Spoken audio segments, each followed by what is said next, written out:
What was making the ancient Egyptians fat? The architect Hemiunu's statue suggests that he was overweight with a serious case of man boobs. National Geographic reported that King Tut had large deposits of fat on his hips and breast-like fat clumps on his chest. And the mummy of Hatshepsut was very fat and probably had diabetes. It was found as early as 1911 that Egyptian mummies had heart disease. In fact, more than half of the 43 middle-aged mummies examined had heart disease. What was making them so sick? We'll get to that story, but first we need to connect a few dots. Imagine you're going on a date with someone you're really into. You've arrived at the restaurant 10 minutes early because you need to use the bathroom. After some time, unfortunately, you lose your battle with constipation. You leave the toilet defeated, and off you go to greet your date bloated and gassy. Now, imagine this uncomfortableness being a common occurrence for 10 years straight, except it's far worse. Your gut is inflamed to the point that you have open wounds and polyps on the lining of your intestines. You get stomach pain and cramps, diarrhea, there's blood in your stool, and you're often drained and tired. This is a disease called ulcerative colitis, which a 71-year-old man was suffering through.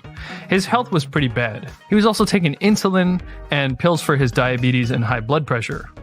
What's interesting about this man is the unconventional diet he used to actually put both his ulcerative colitis and diabetes into remission, which, by the way, are both diseases thought not to have a cure. What's also interesting is why his endocrinologist recommended he stop that oddly magical diet and do a different one. I learned about this man after interviewing Dr. Paul Mason of Sydney, Australia on Skype. The guidelines, by and large, do not reflect evidence-based science. They're distorted facts, they're not based on science, and following them does not lead to optimal health. Dr. Mason shared several surprising and somewhat controversial points, but this 71-year-old man's story happens to back up each of those points. So let's look at the new diet that drastically improved the man's health, and we'll look at how it came to be that a medical professional, his endocrinologist, would recommend that he go back on the type of diet that probably made him sick in the first place. So the 71-year-old man's new diet had plenty of saturated fat, yet his endocrinologist recommended he stop and eat a diet low in saturated fat. You've probably heard a lot about saturated fat by now, but let's look at the logic and history that led to health professionals making this recommendation. Well, welcome, folks. This is All Minus One, and I am Bill. Howdy, howdy.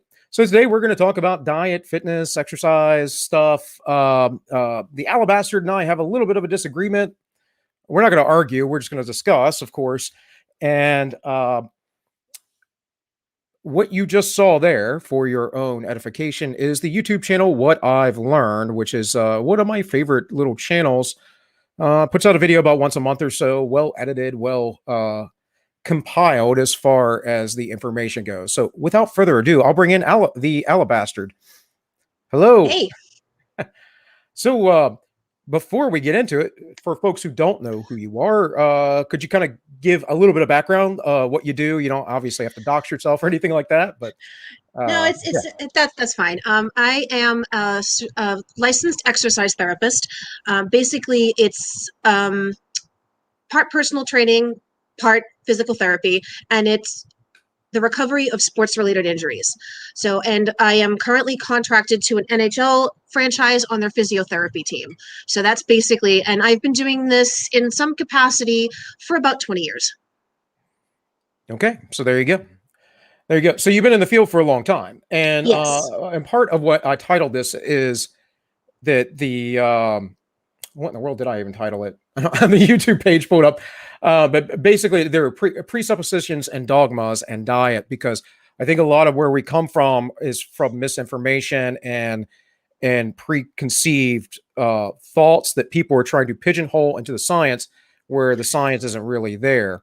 So I brought up that particular clip in the beginning here because the ancient Egyptians seem to be a little bit obese in some examples, and we know generally what they ate, that they had a high diet of grains and fruits and vegetables and all the supposedly really, really good things for you. Here's a little paper on that.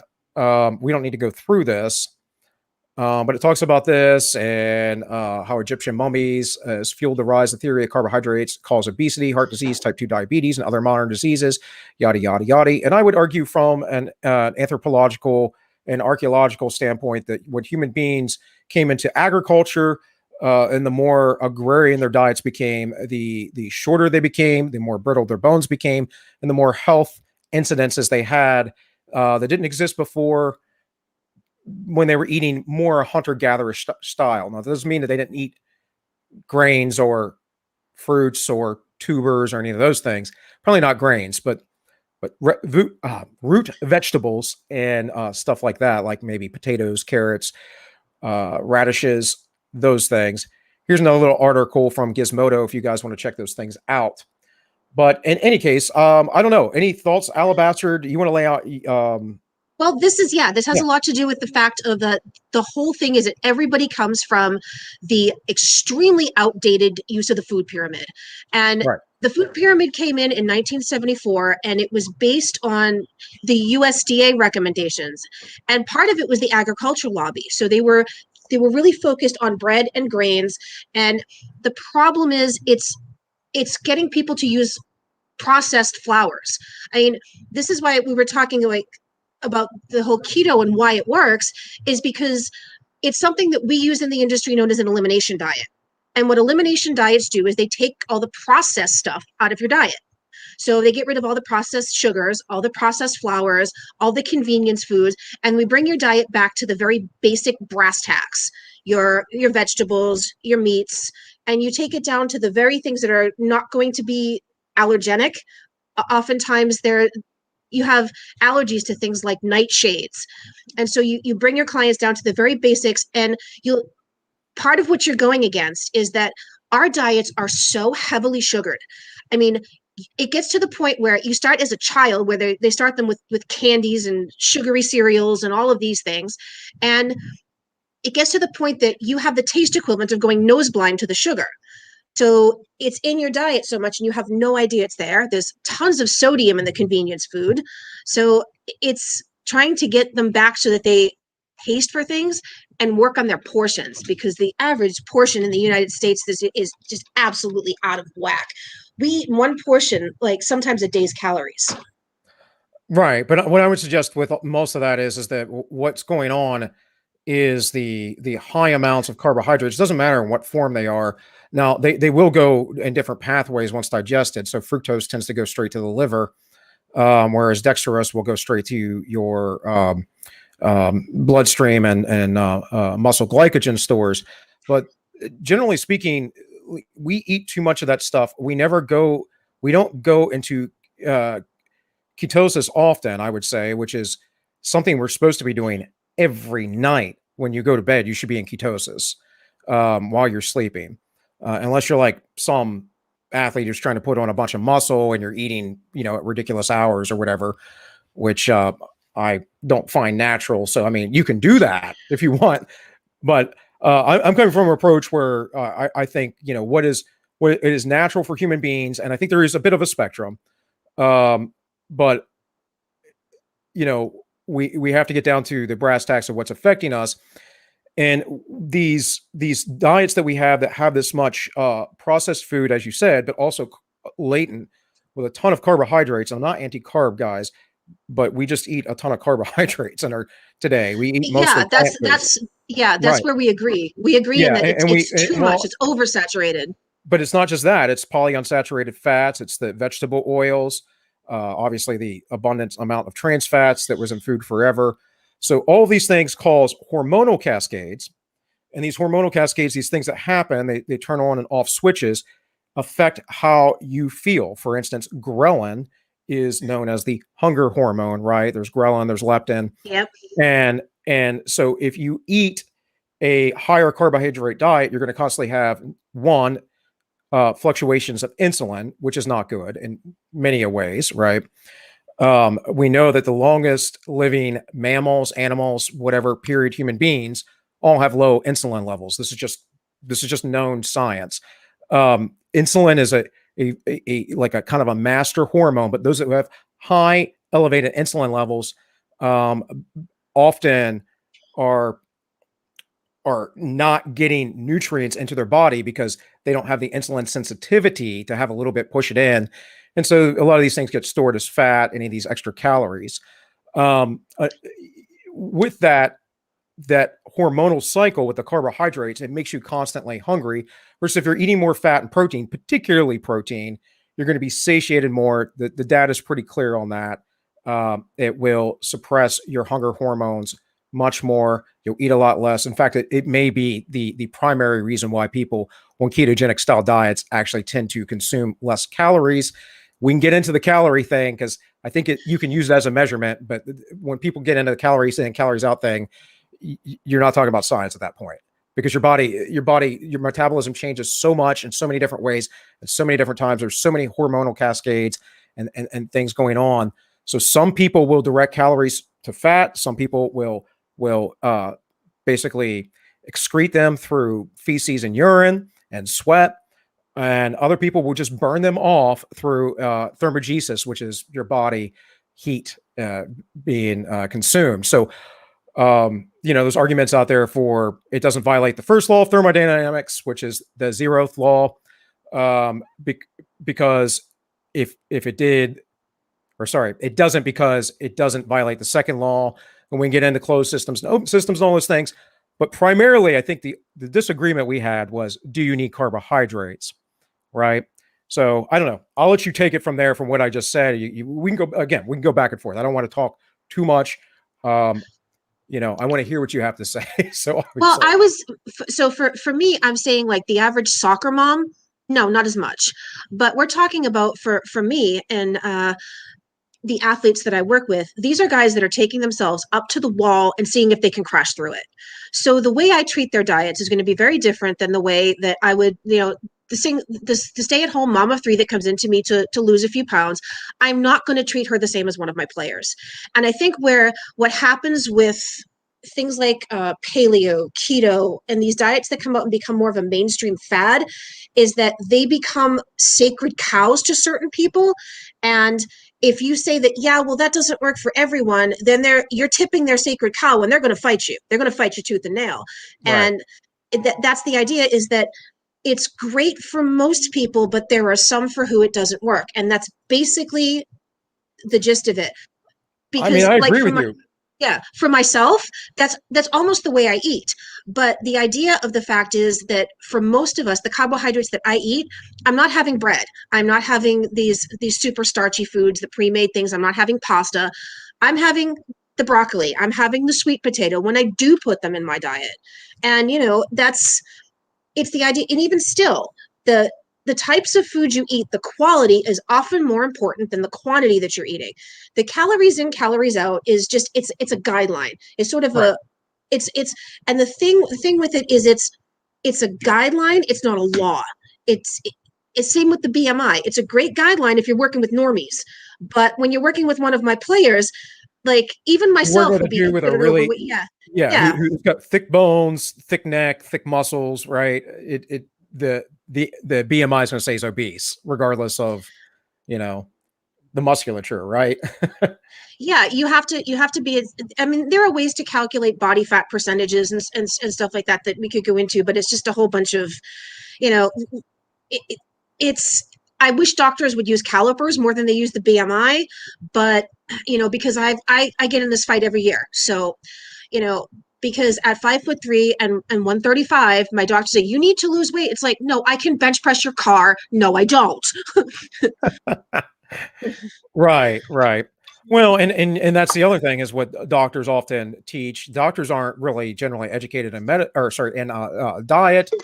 Granted, guys, I'm no dietitian, but you should probably understand a little bit of my personality if you watch regularly, that I delve into things pretty deeply, and I have done so for years. In fact, I got into this topic specifically probably about 15 or 16 years ago. I give that number often, 15 years ago, because that's really when I started getting into reading and educating myself more. But I've gone up and down in the dietary things between, oh, no, keto's not good. No, it's not. Yes, it is. Okay, it works. It doesn't work.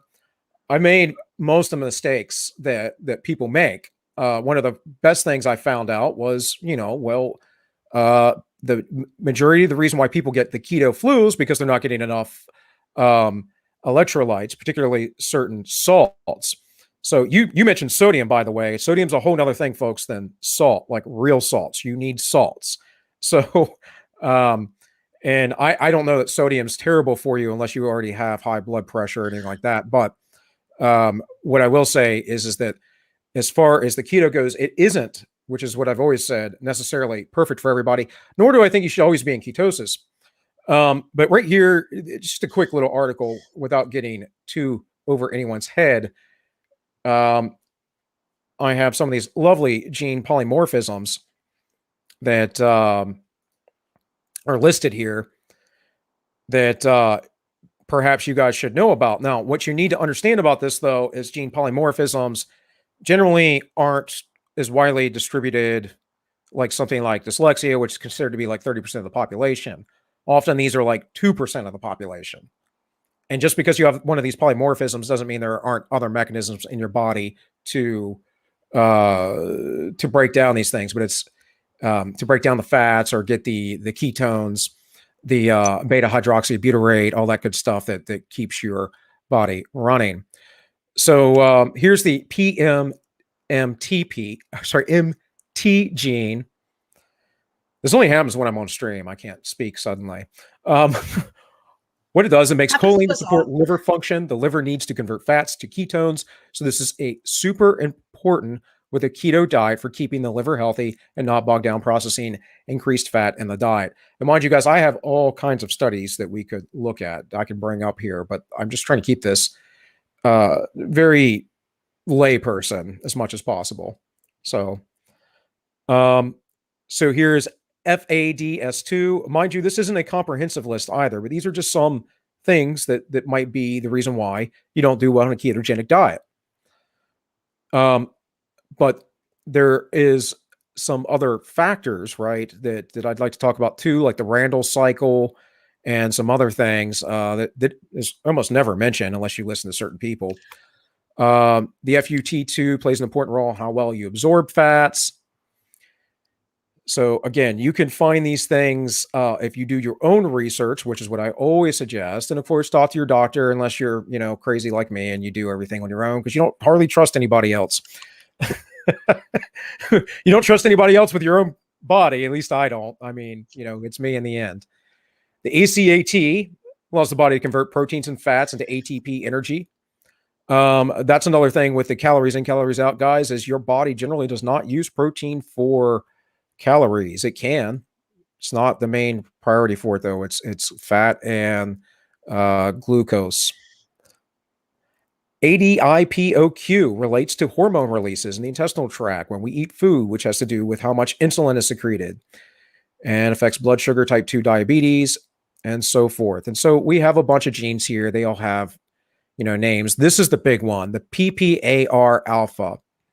This is the big one when it comes to ketogenic diets, generally speaking. And if I can't recall these things off the top of my head, folks, I'm not good with abbreviations. They tend to confuse me because I tend to get letters and numbers mixed up.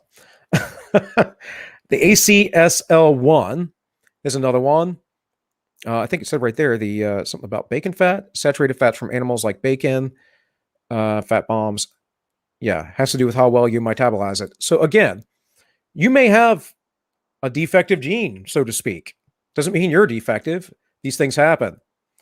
And there's a few more here. If you guys want to find this article, again, particularly, it's just a article. It's top 11 genes for keto diet success. So, I don't know, Alabastard, do you have anything to add to that or anything I just said there? No, not really, because it's pretty basic information and just, the only way you can do is read it out, and it's not something I can argue against because it's true. And it's good to have people read these articles. And I think part of the problem that when it comes to getting fitness information is we have two things working against us. Is one, social media influencers, and two, fat activism. And it causes a lot of misinformation where, like, even just myself telling what is the absolute basics that every trainer knows to someone and having them fight you because they have this influencer over there whose main claim to fame with no certifications whatsoever. The only thing she can do is take a picture of her ass in the mirror and doing things that no certified trainer would ever do, and taking videos of herself doing it. They're the ones that are selling their fitness programs to people, and people are doing them, and they're just like, oh no, well, I can get that. Why do I have to pay $100 for you? I can get her thing for $25. Well, there's a reason you're only paying $25 for it, but I'm having to swim upstream against people like that. Right, and of course, don't get me started on fat activism. Don't get me started. Right. Well, we can get into anything, really. I'm going to do this for a while. I'm actually going to break down stuff over time so people can have information. But I wanted to have you on only because I wasn't trying to be contentious with you. I was just like, I don't agree with that stance or position. If you want to talk about from athletes and the need for carbohydrates, sure, I think it's probably helpful for some, but I think you can adapt otherwise. And there are people that have been doing that. Real quick, though, Architect of Fate over on the Entropy. As a reminder, guys, I do have an Entropy if you want to leave paid chats or you want a free speech site where you can just be in the chat. That is linked in the YouTube and DLive description. It says, as of Monday, I started with 1.5 pounds of beef or pork, or 1 pound of pork, only salt, water, and caffeine. Let's see how this week goes. 10-hour window for eating. I still smoke too. Well, look, man, I eat really, really heavily, like carnivore-ish. I had some broccoli last night. On occasion, I'll eat white rice. Right now, my gut's been messed up, and I've had gut issues my entire life. I don't do well with plant matter, is the bottom line. So, especially processed carbs. And for a while there, I was eating nothing processed, but just my gut was really screwed up. And I realized that my wife was having me make this Mediterranean bean salad called belia, which is like Turkish. And it's tasty and all, but the chickpeas and black beans were tearing up my gut because I was eating it regularly. And so this is why I'm going to say you have to know your own body, pay attention to it, and what's going on. Well, that's why we go so heavily towards elimination diets. And that's really, most trainers you should start your clients off with two things: an elimination diet and mobility training, so that you start them from the absolute basics. And that's where everyone should start. And doing the elimination diets is where I found out I can't eat beef no matter what. Like it wreaks havoc on my system. So I have chicken and fish, and that's it. And an elimination diet helped me to figure that out. Did you have do you have the what's that called? The disease you get from a tick that you can't eat meat anymore? No. Okay. It's just that red meat doesn't agree with me. Huh, that's interesting. Yeah. I used to think it didn't agree with me either, and then I realized that it wasn't the red meat by itself. It was the red meat in combination with other foods, which is part of the Randall cycle. So, I don't know if you know what that is. I do. Okay. I know the Randall cycle. It's it has to do with glucose and fatty acids and like competition for processing or something. Yes. I'd have to refresh my memory, but I remember reading about it some time ago in one of the studies I was reading. So yeah. I am familiar with it to a degree. Okay. Well, for the rest of the audience, you guys can look more into this if you like. You can make up your own minds. As always, I'm not going to tell you what to think. The metabolic interactions, the cycle of glucose, fatty acids, and glucose alanine will be described as examples of the crosstalk that exists between metabolic pathways. Glucose fatty acid cycle that is called the Randall cycle refers to the significant reduction in the uptake and utilization of glucose that occurs in muscles when fatty acid oxidation is intense. Meaning, if there's a lot of fatty acids to be used and burned in your meal, as far as your body goes, these two things will compete for each other, which is then going to, what it does do is it causes trouble for your body. It's got to either get rid of it or it's got to store it. This phenomenon is explained as follows: the oxidation of fatty acids. By the way, guys, you don't burn anything, you oxidize it. If you want to be technical as far as your calories, what you eat, all that stuff. Yields acetyl-CoA, from which citrate is generated by an action of citrate synthesis. And this is going to be a lot of jargon, guys. That's why I don't want to get into all this stuff. So ATP, which is the basic unit of energy in your muscles, and citrate inhibit phosphofructokinase. So phosphoryl groups is something that your body does when it breaks down these things. What's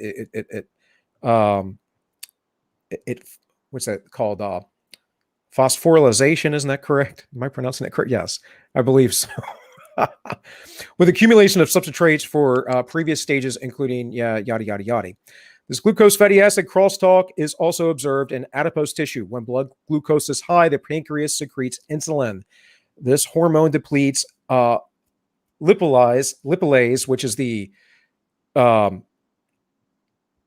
basically the enzyme that breaks down fats, guys, and stimulates lipogenesis, the creation of fat, reducing the concentration of free fatty acids in plasma after a meal. When glucose and insulin levels are elevated, the meal tends to predominantly use glucose instead of fatty acids. In contrast, during periods between meals, blood glucose presents a baseline levels, insulin secretion decreases, and a concentration of free fatty acids and plasma increases. So this, again, is part of the whole notion. When you take in carbohydrates and you take them in with a lot of fat, this is kind of an old wives' tale, if you would, an old advice or recommendation that you don't mix these two, and people do, and it tends to create problems where those fatty acids, then they have to be shuttled somewhere as your body's using the glucose, which is going to direct toward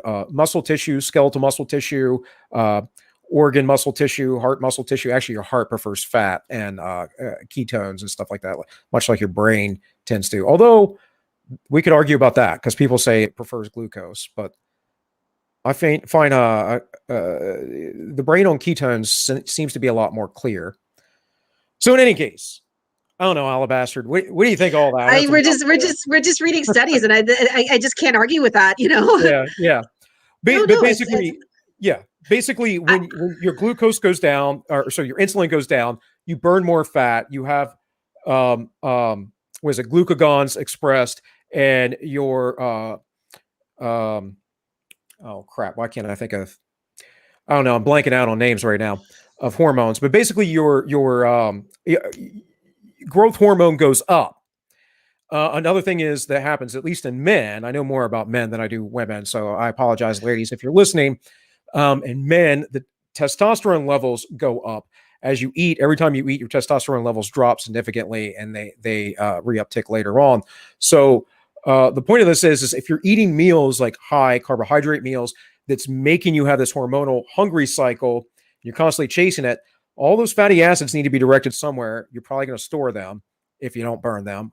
And you're actually cutting down your mechanisms to burn fat, which is this right here. And it's just not good. And again, I'm not telling you can't eat carbs, but you got to do these things intelligently is what I would say. So right, they make up less of your diet than people think. Most people will really try to have the macronutrient split of about 60% carbohydrates when you only need probably at maximum about 20. So right. Yeah, that's where I think a lot of it, and again, it goes back to what we said earlier with the food pyramid. And the food pyramid, like the entire base of it is like your processed grains, and people are going off of that when it's the absolute last advice they should be taking. Right. Let me check on chat here real quick. Architect of Fate said the answer to fat activism is yell, put the fork down whenever you see them in public. yes. Well, I appreciate the donation, partner. I'll tell you what, if you are, since Architect of Fate, since you said you're basically going on a carnivore diet, I don't know who all you listen to, but I can give you some names off the top of my head. Look up Dr. Paul DiSaladino. He's pretty good about it. Sean Baker's obviously, but just Sean Baker doesn't get into a lot of detail, generally speaking. I would say that what's Dr. Kenneth? What's his name? I can't think of his name off the top of my head now. In any case, I had pulled up here Michelle Hearn because she is a carnivore ultra runner. And this was part of the reason why I wanted to talk to Alabastard and the carbohydrate intake. But also, if you don't know Bart K, check him out. Bart K is actually was a research physiologist for many years. Interesting dude, but he likes to rag on vegans. But in any case, there's some people on YouTube you can check out. There are many resources out there. So, in any case, have you heard of any of these people, Alabastard, like Michelle Hearn? I have heard of I haven't heard of Michelle Hearn. I heard of a couple of the other names you've mentioned. But the reason why we do the carbohydrate thing with the I'm sorry, I'm getting a bit of an echo here. I'm just gonna. I can try to turn out my volume. That might be it. Okay. Let's see. Yeah, that actually helped it. Okay. So what we're doing with our athletes is we're trying to make sure that whole like glucogenesis and the glucogenesis cycle. Ugh.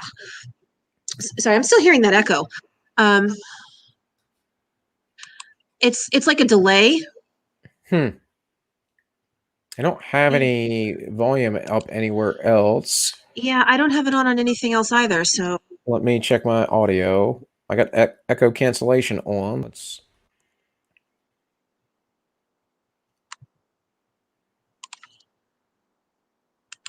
see. Okay, I'm gonna try this. All right, let's see if.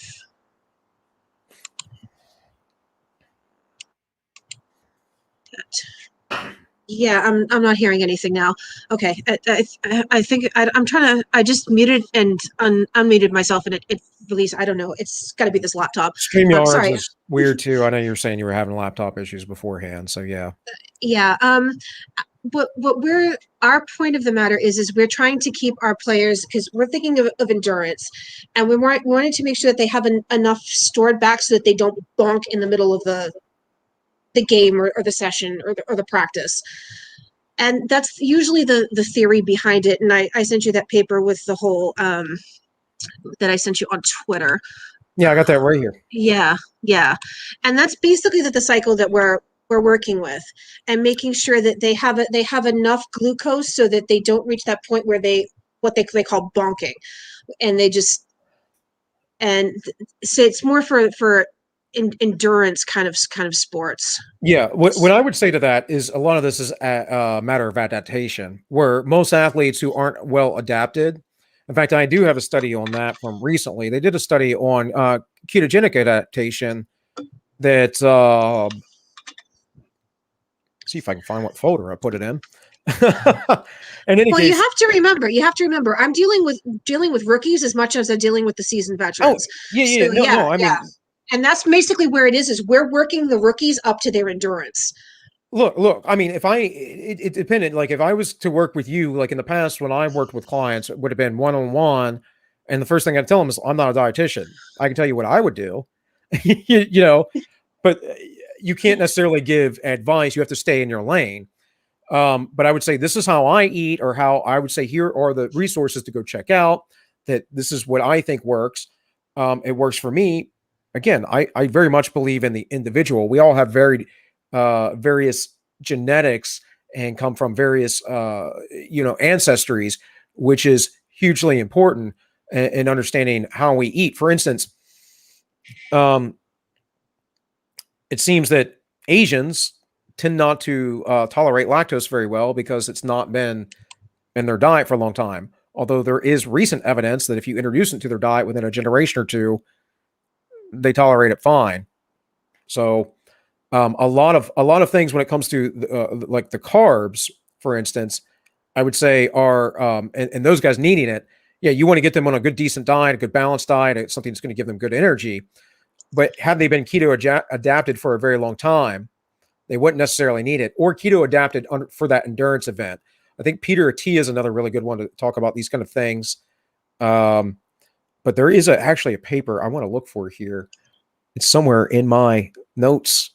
And I don't know. Of course, I got the Krebs cycle. If you guys want to learn about calories in, calories out, this is the So not quite that, but you can see all these little steps here of how this goes. Let's see here. Oh. Now, can I just click on it? No. No. Science Direct is gay. You heard it here first. Open image and new tab. How about that? Okay. Now I can bigly this. So these are the 8 steps and basically into getting energy into your muscles, folks. Again, I'm not going to try and wow you with a bunch of sciencey stuff, but in any case, so tell us about Alabastard. Again, I'm not going to try and derail any of your stuff here. We'll come back to that. That's ketogenesis. Specifically, generally, what are the recommendations you guys make? Why do you make them? Obviously, I have that paper that you had. I will pull that up. I'll look for this in another window. So that was just more to answer to the stuff that I was talking in why we use this process in professional athletes. And this is the science that we're working from, and it's proven effective over the entirety of my career. And we do that to get our players into the point of they can do the endurance. And hockey's not as much of an endurance sport, though, because if you notice, we move them in and out in cycles. They're more of it's more of like a hit kind of thing, where it's intervals where they're cycling in and out, and they're going as fast as they can, and then they're coming in and they're switching out with another player. So the way that we approach them is somewhat different, where we're working with their nutrition so that they are capable of going out for an entire game, utilizing basically sprinting. And so this is the process that we use for their nutrition. And that was when there was someone in your chat saying, "Oh, nobody ever needs carbohydrates." Well, I disagreed with that, and kind of vehemently. So, because I think that there is a point where people do need them. Well, I don't know. I think it depends on how efficient your body is at gluconeogenesis. And so that's where I would have this, whatever little bit of disagreement we might have. And again, I'm not going to sit here and say, don't eat carbs, guys. See, that's what I see happening on online discourse a lot, though, unfortunately. Right. There's a difference between, as well as like last night I made beef and broccoli, like the Chinese dish. I made that and I ate a few pieces of broccoli with I think in total, what did I have? 14 ounces of beef that I ate with it. So those few bits of broccoli by weight, which don't weigh much, are not going to cause the same hormonal cascading effect as like other simple starchy carbohydrates by weight, if I were to eat a piece of bread or something like that. So of course, carb choice is important. For me, again, I'm not very gluten tolerant, at least at this point in my life. Like I love New York style pizza, but if I eat a slice of it, I'm good. If I eat 2 or 3, the next day I'm having a bad day. So because it's highly glutinous, they actually make it more glutinous as they knead the dough. In any case, though, to the point of this idea of adaptation over time. And again, if you're trying to work with an athlete and get them out, excuse me, guys, I'm getting parched. So as a athlete is getting out into the field and they don't want to suffer and dip in performances, and dietary changes, folks, will suffer and dip your performance if you make a drastic dietary change. Trust me, because your body's used to operating at where it operates at. It's that homeostasis. Every year at training camp. What? Yeah. Yep. Oh, well, it's the same reason why I can't do 30 pull-ups anymore like I used to, and can only do a dozen because I stopped doing 30 pull-ups years ago, and now over time I can only do a dozen or so, and that's even something I've had to gain back because after being injured the other year, I sat around. I can show you pictures. I can show you pictures from when I was 30, from when I was like 37 to a year after I got hurt. And I have like Actually, I'm leaner at 37 and more defined. And then I went tubing with some friends the other year. Didn't realize how fat I got till I saw a picture they put on Facebook, and I was like, "Good Lord, my gut is huge." It's like this. That's enough of that. So, and that's the thing too is mentally. A lot of people often don't have true mental projections of themselves. That's why things like anorexia exist, right? Or Oh yeah. you But know, mindfulness is a majorly important part of just your training. And anyway, I mean, you have to pay attention on purpose to where you're at, and not in a judgmental way, but you really have to just have this awareness of yourself. Like, when you're eating, why you're eating, your mood throughout the day, having that kind of mindfulness about just yourself and who you are really helps you to change your habits. Because a lot of people go through and they treat their diets like they're on autopilot. They don't put any effort into thinking about why they make the choices they make. And that mindfulness is really important in developing better habits. Matt's asking, I have a bad knee. Will taking collagen help with healing it over time? From what I understand, that they've used radioactive markers for collagen, and it goes directly to whatever sites it needs to support. But if you eat regular food as well, Matt, those things will happen. Regardless, you're not going to build or rebuild any structures unless you stress that structure. And Alabastard, you could Yeah, weigh in I on would that. work with definitely when it comes when if you're having issues with that, it's probably has to, as much to do with flexibility. You should really work into mobility training. Work on things that kind of strengthen the muscles around it, as opposed to too much science for me to read. um, That's my it, wife. Yeah. yeah, yeah. Try working with hockey players; they're a lot dumber. But it's yeah. I think the biggest problem with people is that, especially in men have less flexibility, elasticity in their connective tissue.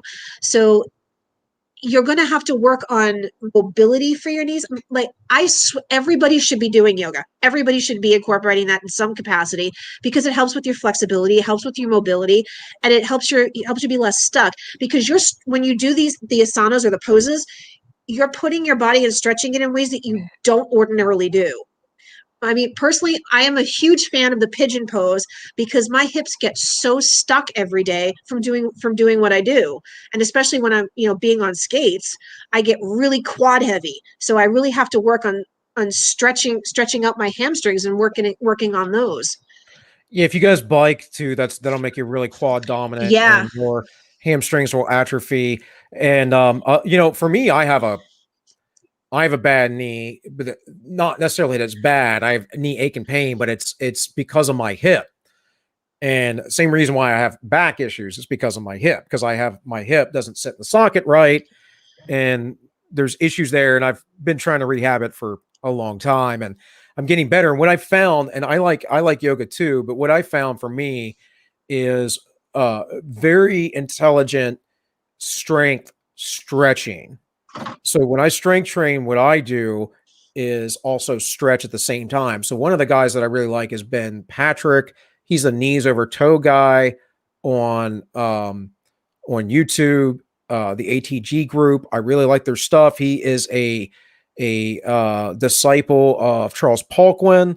If you guys don't know who Charles Poliquin is, all I can tell you is he's got a lot of guys under him who have broken world records and Olympic records, whatever else. So it's pretty well renowned, even though I know some people, I've actually had conversations with people, particularly a fitness model in Australia, who told me that Poliquin was a bunch of snake oil. And I'm like, well, that might be true, but he seems to get results, and you know, people go to him. So what do you want me?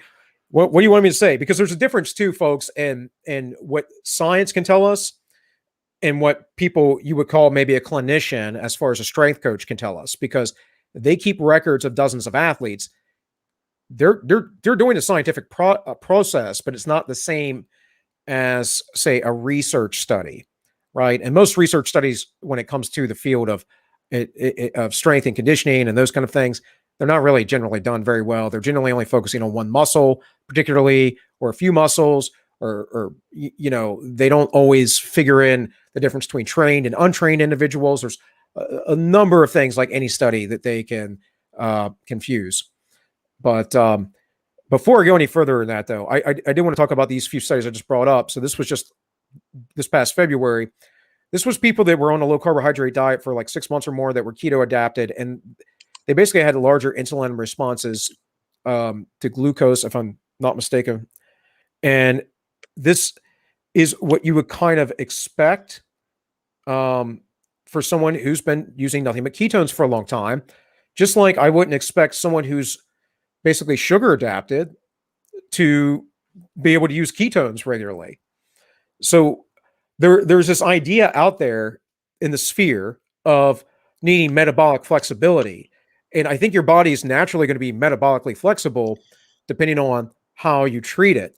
But the difference is in having like a lower carb diet and a more toward the ketogenic diet is that when a higher carb diet, you're producing just ridiculous amounts of free radicals in comparison to the oxidation that occurs of beta hydroxybutyrate. So, or the other, what I can't remember, the other two, pyruvic acid, I think is one of them. What's the other ketone? I can't remember off the top of my head. Anyways, guys. So, Alabastard, any thoughts on anything I just said there? Anything you want to dispute or? There was so much information that came at me at that point. Yeah, I'm just like I'm listening and I'm coming up with a talking point and then I lose it. Sorry, I know. This is how live streams go, right? Yeah, exactly. It's yeah. Well, I was thinking about Knees Over Toes guy, Ben Patrick, and Charles Poliquin. So I don't know if you know. I'm sure you know who Charles Poliquin is. Well, a lot of like that whole knees over toes and all of that stuff that you were discussing. That's mobility. That's literally mobility training. Right. Where you use a bunch of compound maneuvers to try to create, a better range of motion. That's definitely mobility training, and it does work. It's exactly what most exercise therapists and physiotherapists. That's what we use. So no, I don't disagree with them. And the whole thing I remember what I was going to say. The thing with becoming sugar dependent is yes, that you train your body to function on things. And just because you're functioning on a ton of sugar and a ton of processed carbohydrates doesn't mean you're fueling your body properly. And then you have to go, and again, it goes back to the elimination diets. You have to take it down to the absolute basics and retrain your body to take in the nutrients properly. It's kind of like, there was a story I remember reading a couple years ago with one of the shelters. They were having trouble with a cat that they found, that he had been trapped in a building and all he ate was birdseed. And he survived on the birdseed, but there was a lot of nutritional issues they had, and they were having trouble weaning him back onto cat food because he had been eating the birdseed for something like 6 months. So that's a perfect example of how you can fuel your body improperly. You can maintain life, but you're not doing anything positive metabolically for yourself. Right. Well, that's kind of a good segue to this, because I'm a big proponent of Bruce Ames' triage theory. And to explain this to you guys, well, first off, to explain who Bruce Ames is very important, because he's actually a scientist. Not like some people who claim to be scientists or that got a doctorate and then do crap studies. Bruce Ames is highly, highly respected. He's one of the most cited scientists in any field. So I forget what he originally started off with, but he studied chemicals and like industrial chemicals and chemicals and in food and all that kind of stuff and their harmfulness. And then he got into the whole dietary issue.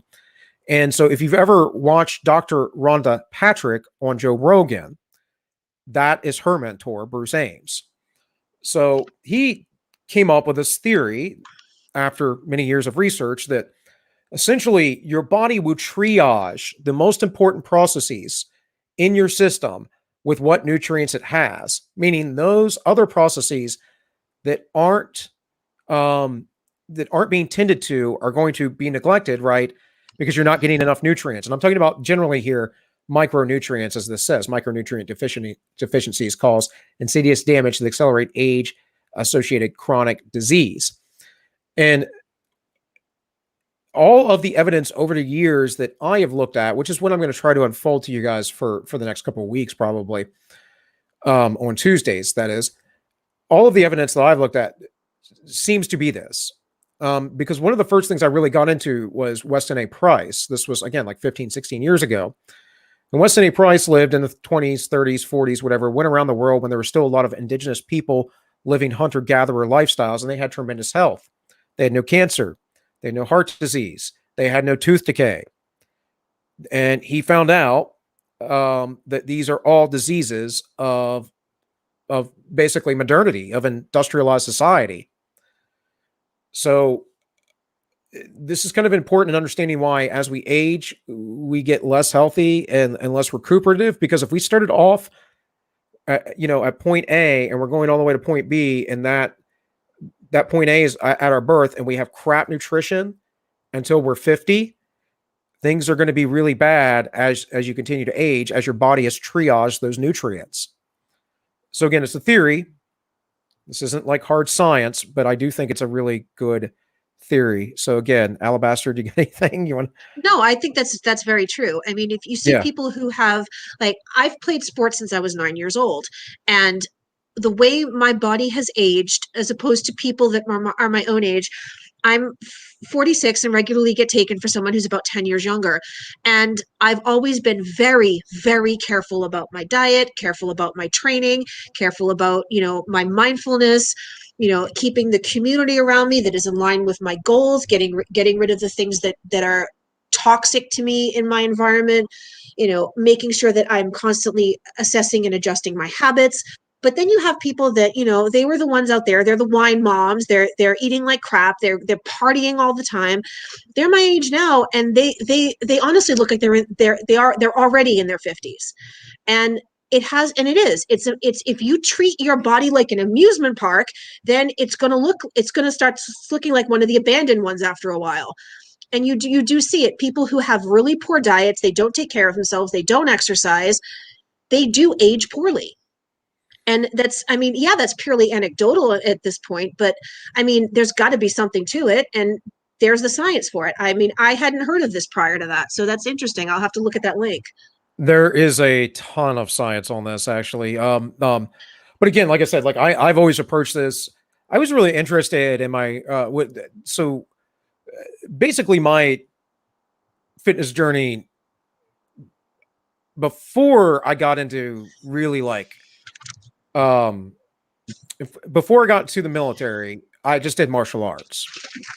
So I did do a lot of stretching. I never was able to do a full side split, but I could nearly do one. I was only like six or so inches away. I can't do anything like that now. But so there was stretching, and then just whatever the drills were, explosiveness, maybe push-ups on occasion, that kind of stuff. Then I went in the military, and no one knows how to PT in the military. Now they know better now, but that's because they've gotten intelligent people in over the years. And one of the guys that first got in very early on under Lieutenant Colonel Bristow was Pavel Tsatsouline. And if you guys don't know who that is, that's the guy that brought kettlebells to the mainstream in America. So, and I've met Pavel. I love me some kettlebells. Yeah. I mean, they're great for mobility training, actually. Yeah. This is, that's old me and Pavel way back in 2005. So I became a kettlebell instructor after having a kettlebell for a couple of years. I got one in 2002. I was still in the Marine Corps. Didn't mess with it much. Couldn't do much with it because I didn't have time. I was working long hours, and then we just got back off ship, and then I went to Iraq a couple months later. In any case, when I found out I was having a baby, though, with my first wife, I'd gotten out of shape. I had already been out of the Marine Corps, but I'd been on a 6-month deployment. Then I was in headquarters for 9 months, and then I went back on deployment in Iraq, and basically I got out of the Marine Corps. I was not in good shape. And I was kind of a PT stud before that. So point is, I started doing the kettlebell thing, and it was amazing. I was great, and I was getting stronger, and I did all of this just by reading books. I never watched any videos or ordered any of that stuff. I went to the RKC in '05. Back then, it was only a year or two old, and it was a lot different than what they do now. Of course, Pavel's moved on to an organization he's created himself called Strong First that does things a little bit differently. But in any case, I did that. They corrected like one thing of mine, and that was how I cleaned the kettlebell. So I kind of have a natural gift for kinesthetic awareness, bodily control. And I think that's really helped me with martial arts my entire life. But my point is, I never did all of this until then. And in 2005, I was 24 years old. I started getting into diet. I've been intermittent fasting since then. Everybody should be doing that. Yeah, intermittent fasting is huge. Intermittent fasting is basically all it is that you wait a period of time between meals. We as a nation have been, by just food industries and places like, Lay's potato chips, we're taught that we need to snack between meals when we literally don't.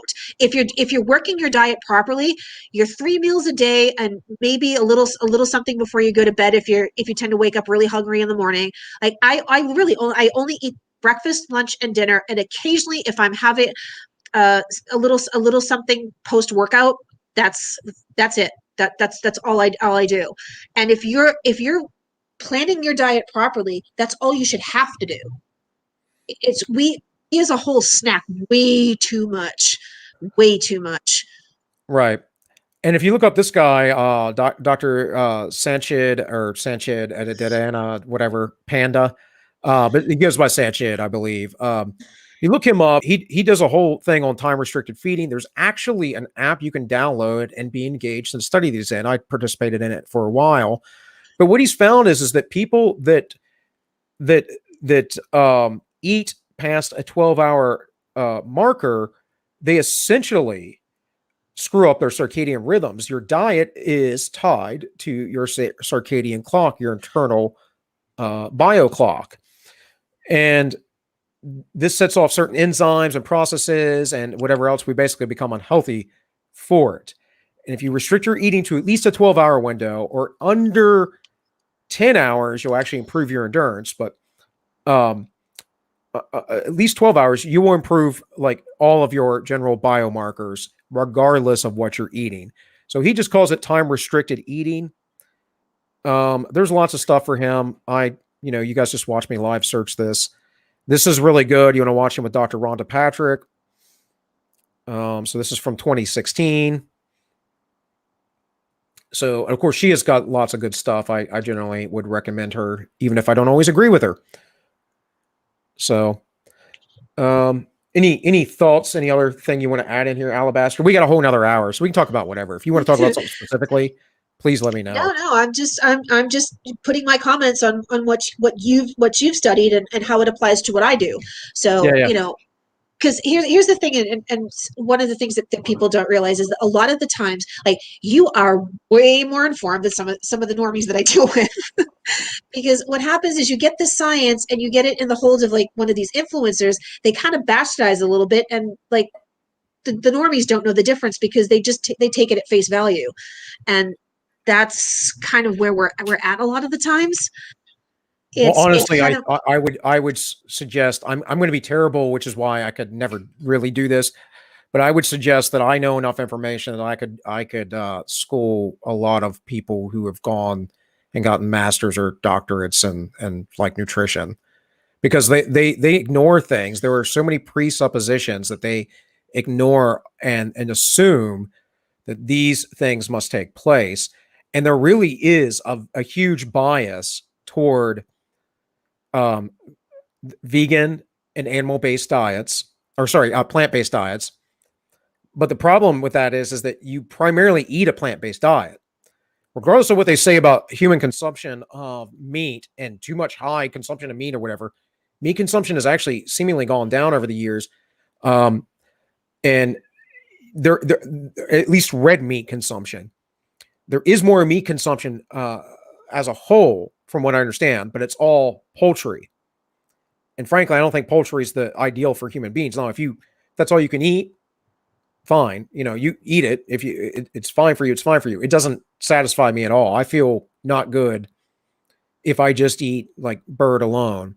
Now, if I eat like something like duck that's a little more fatty and has some red meat to it, that's different. But if I'm eating chicken breast, that's not fun. But I eat a lot of red meat and fish myself and seafood. And those are the main things I do well with. So, in any case, let me look at the chat here. Do you mean eat once every 12 hours? Cholo says. I always want to call you Juan Carlo, buddy. I know it's Juan Cholo, which is better because it's funny, but I know my cholos. Yes, my wife says I eat a ton of eggs too. Yeah, I do. I eat a lot of eggs. So do I. So do I.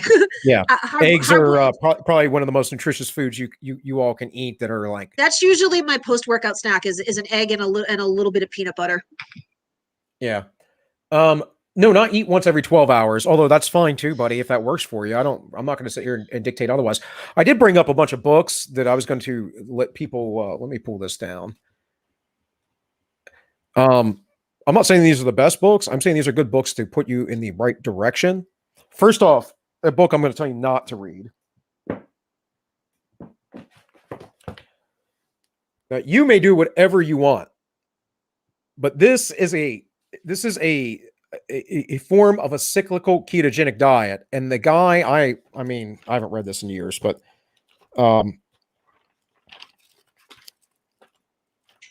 just saw a highlight in there. In any case, I know I see I have it earmarked and whatever else, but the guy goes on to suggest that saturated fats are bad for you and eat lots of polyunsaturated fats because those are the good ones for you. And the literature is clear on that.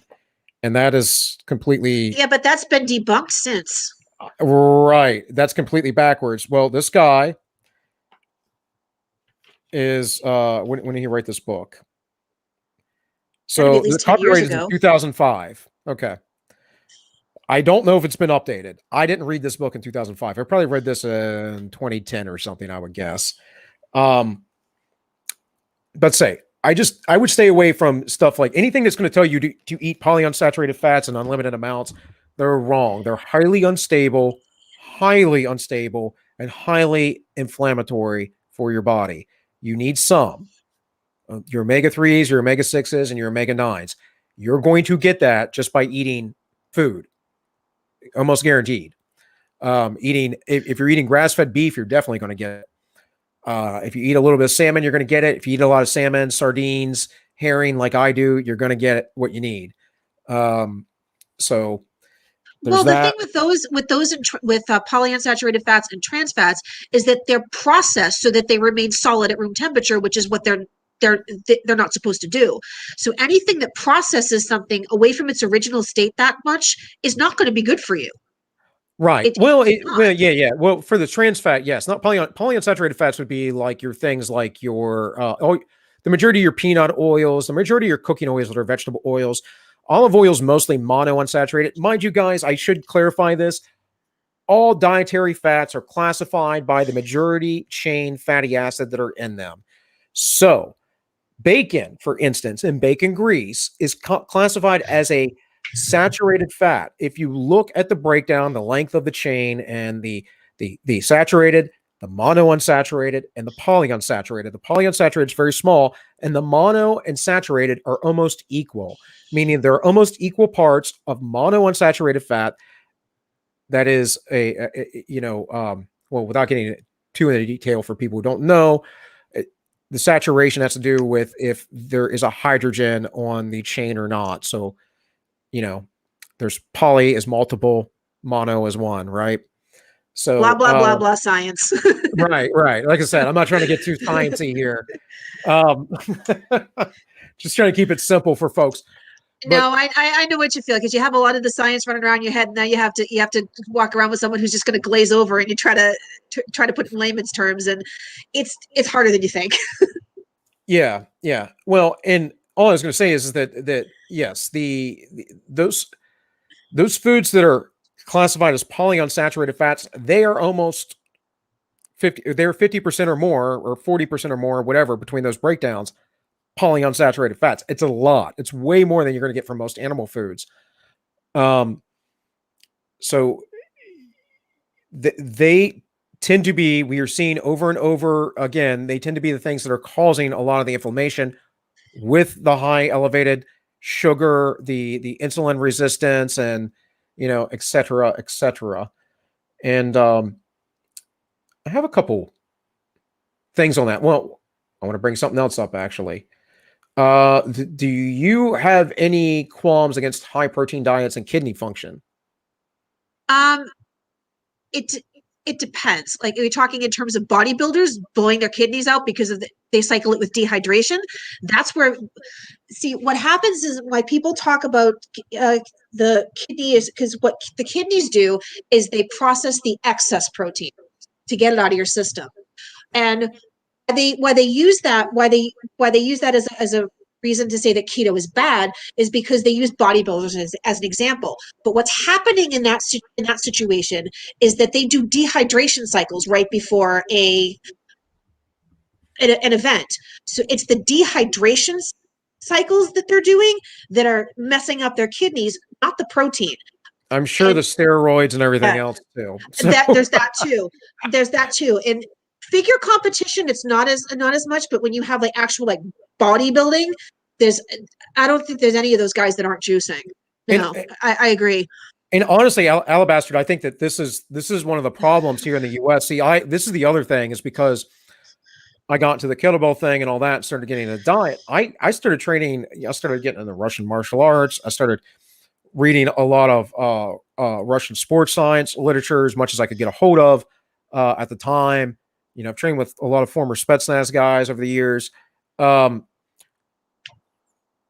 Like, bodybuilding was considered the healthy and best way to go in the United States. All the magazines were basically about building your figure, which is fine, but they weren't about athletics. And so when I was getting into this in the early 2000s, we're going on my pet rant. Good. When I was finding this is like one of my pet rants. Great, awesome. We weren't going into building athletic bodies in science. What we were doing is we were telling people how to puff up show muscles. And I literally, the Frederick Athletic Club in Frederick, Maryland, I was invited to teach the head trainer there at kettlebell stuff, and one of her head trainers. Now, he was a cop for the city. He's like 5'10", so not super tall, but taller than me. And he had to be 230 pounds in like jacked muscle. And I'm pressing easily, no problem, a 44-pound kettlebell, just giving them demonstration. And this guy's dying with like I think it was a 26-pounder. And at the time, I weighed 142 pounds. So the guy weighed almost 100 pounds more than me, and had all that muscle, but it was all show muscle and no go muscle. And I feel like half of our dietary advice and nonsense comes from the bodybuilding segment of the world, as well as the fitness, exercise, athletic portion of it. It's changed a lot in the last 20 years. I've watched it change, especially being someone who's been on the sports science side of things. But yeah, any thoughts or opinions about that? Obviously, you said that's a pet peeve. Absolutely. One of the biggest things, I call it ego lifting, where it's as heavy as you possibly can, just so that, like, hey, look, I did this. And I deal with this with clients all the time. It's you need to make sure that your form is perfect, that you're dealing with, again, back to mobility. It's don't lift as heavy as you can, as many times as you can. Make sure that you every single time. I don't count my reps. Even for the last 10 years, I've never counted my reps. I take a weight that's comfortable. I make sure that my form is on point, and I work it to fatigue. And the other thing that I add that a lot of other trainers don't is isometrics, where it's a held and your static resistance. I use a stretching strap, and I'll like hold a squat, an isometric squat, and then I'll go into that with a different So like I'll do the isometric squat, and then I'll do a set of squats to fatigue as a superset. That's how I like to do that to work with my mobility. And I lift now. I probably that I see people that are the same size as me that are lifting things that are probably double what I'm doing myself, but their form is atrocious, and they're not engaging the muscles they're meant to engage with that particular exercise. Because look at me, I've got the 45s. Well, that's great. I've got the 30s, and I'm doing just fine. Right. Well, that's when I with the kettlebell stuff. That's really, it's a very different. So I took the ACE personal certification course some years later, and it's nonsense. It's the books are horribly laid out. It's nonsense. In fact, I remember I almost brought my ACE book up here, but I didn't because I was like, screw it, whatever. That's the American Council on Exercise, folks, if you didn't know. So I don't know how relevant they are today because I haven't trained people in, I don't know, 5-6 years. They're not that relevant. They're not that relevant. They are basically, they're a holdover from the Jane Fonda aerobics craze. And right. And they haven't advanced beyond that. They were sort of kind of relevant some years ago though, when I took the course, maybe up through the 90s, but I think that they're slowly lost their relevance. Yeah. But I was going to tell you a really good book on sports science and sport injury that's just real brief, real simple, right to the point, go right through. Charlie Weingroff. Now, if you can find this book, on the other hand, that's another issue. And Charlie Weingroff works with NFL personnel and all kinds of other stuff. He's a great guy. I know I've never met Charlie, but I've read many of his articles, and I know people that know him directly. Other things I really like, Greg Cook's work. So Athletic Body and Balance. I don't know if you know Greg Cook, but he helped develop a functional movement screen that's really useful for finding deficiencies, asymmetries in individuals. They found that basically asymmetries and mobility are very important. If you don't have full strength and full range of motion, especially in certain athletic fields, there's been a lot of research they did on this, that you will have a high chance of injury. They actually had this kid, they were trying to get him to do certain drills. He was supposed to be the star basketball player, was going to go to college. He wouldn't do the stuff. And they said, if you don't do this, something's going to happen. And sure enough, I think he blew out a hamstring or something and just completely blew out his entire chance to go to college for a career. So, you should pay attention if smart people are telling you something. They're seemingly smart, and you're just a kid that doesn't know anything. On the other hand, if you think you know something, or they're telling you something, they go at least research it or try it out. Well, the thing with athletes and definitely working with pros, what happens with these kids, and it's kind of what happens with child stars, they become emotionally stunted because they focus so much on their sport to the exclusion of everything else in their lives that they become sheltered. And what happens is they hear themselves being asked, and oh, you're this great star, you're good, and they develop this sense of self where they don't listen to their trainers. And these types of kids are the ones that they never make it past their rookie year, and they destroy themselves. And I've seen some very promising rookies go down that same route, doing the exact same thing of the example you've mentioned. I had a kid that wouldn't listen to me with mobility training. Because I try to get my players to do like one-legged, stuff, and he decided that the TRX was useless and he was never going to do any TRX exercises. He didn't even make it past the first month of the season. Completely fucked up his knee to the point he's never going to be able to get on a set of skates again. And it's all because he decided that he knew better. That isometric training, TRX, well, that's just stupid, and wouldn't do any of the exercises. And eventually that's what happened to him. And you see that a lot in professional sports. It's these kids are told that they're the greatest thing since, sliced bread, and they believe it, and then they don't listen to their trainers. And I've seen so many careers get destroyed by it. So many. Right. Yeah, Jeremy said from the Weekly Narrative, says it's taken me years to find exercises for some muscle groups that allow me to get a strong mind-muscle connection with good form. pecs, namely simply moving weights, is pointless. I agree, man. I mean, yeah, you can try and work through whatever crazy technique or form or whatever you're doing. You might get the weight up, but your longevity on that is going to be horrible. And I think, you've probably seen that a lot, Alabastard, where people have injured themselves over the years, right? Well, yeah, and I think that's why I try to guide clients to, it's not how much you have to, it's the way you have to. And you have to understand that you're going to have a peak. I mean, my peak was somewhere around 35, and I can't, I'm sure that I don't go for PRs anymore. Like, I just don't.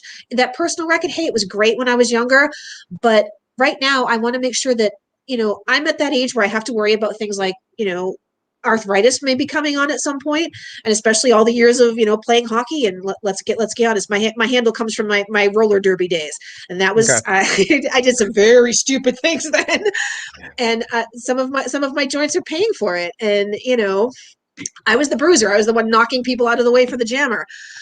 But you find as you get older that parts of your body that you start feeling those little aches, those little pains, and you have to make sure that you're not doing more damage.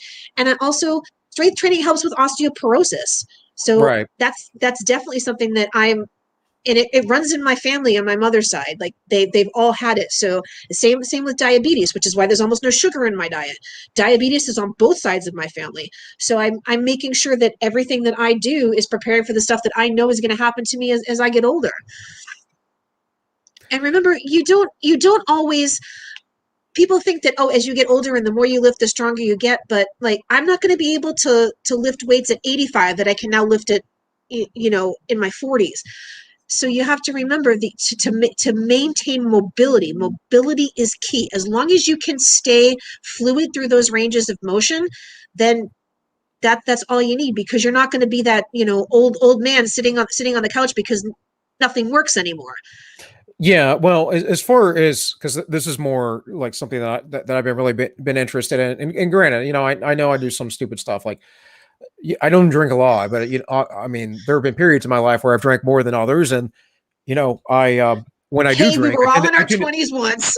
yeah, well, they even beyond that, but I'm saying, but when I do tend to drink, I don't have I'm pretty sure, because I do have some alcoholism in my family. I'm pretty sure I have that whole thing where I get that dopamine kick and I just keep drinking, so until I pass out, and that's not necessarily a good thing, but so, I'm not perfect with my health, guys, but generally speaking, it is something that is important to me. And we all have our up and down periods. Like I said, I was injured some years ago. You were talking about your roller derby days. My hip goes all the way back to when I was in boot camp. And then I had like some issues here and there that I just kind of blew off. And all of a sudden I'm 29 years old having crazy back spasms and not realizing that it's because all your musculature is tensed up because your hip and all this other stuff's out of alignment. And this will take me years. It was a dislocated shoulder, and it screwed everything up in that whole muscle chain. Well, not to mention, I'd done a lot of lifting, and I mean, like, not super heavy, but pretty heavy lifting, or at least, generating a lot of force. If you're doing kettlebell ballistics, the force you're generating when you're accelerating the kettlebell is far greater than if you're lifting a weight slowly to some degree, right? So, as that's going on, I'm putting stress on my body, a body that's not fully properly functional. And then, I end up having problems. And it wasn't until a few years ago that I finally had a good physical therapist be like, oh, this is the issue. And it wasn't actually even them. And so I have a buddy, he's a chiropractor. He sent me to them, and he's pretty good. He's a kettlebell guy. He actually knows all that stuff because we've known each other for a long time. He got into it. Dude, I live and die by my chiropractor. No, yeah. I think everybody should get regular sessions. Well, I live and die by mine. I went to go see an ARC practitioner, active release therapy, for you guys who don't know the terminology. Yeah. I went to go see an active release practitioner down in Rockville or Gaithersburg, Maryland, somewhere around there. And they didn't really do anything to me, but he started doing acupuncture and stuff on me, but he did take an x-ray. And so my left iliac was about 8 millimeters higher than my right. And once I got to a physical therapist, specifically, I'll shout them out because they're pretty good generally. Rehab to Perform in Maryland, based out of Frederick, but they have a couple other places. The